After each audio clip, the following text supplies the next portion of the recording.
नमस्कार. श्री स्वामी समर्थ. नवरात्री 2024 येत आहे. अष्टमी हा नवरात्रीचा प्राण मानला जातो. नवरात्रीचा सगळ्यात महत्त्वाचा दिवस मानला जातो तो म्हणजे अष्टमी. अष्टमीला देवी समोर आपल्याला कोहळा हे फळ कापायचे आहे आणि 2 प्रकारचे नैवेद्य दाखवायचे आहेत. याशिवाय आपली नवरात्री अपूर्ण आणि आपण धरलेले व्रतवैकल्य सुद्धा अपूर्णच मानले जाते. देवी समोर हे फळ कापल्याने काय काय फायदे होतात आणि ते का कापावेत, त्याच्या मागचे शास्त्र काय आहे, हा संपूर्ण व्हिडिओ आपल्या चॅनेलवर अपलोड केलेला आहे.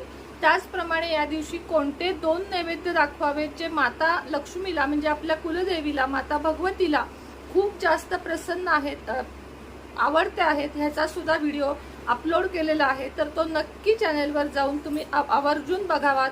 हा व्हिडिओ मिस करू नका, कारण अष्टमीची संपूर्ण माहिती या व्हिडिओमध्ये तुम्हाला देण्यात आलेली आहे.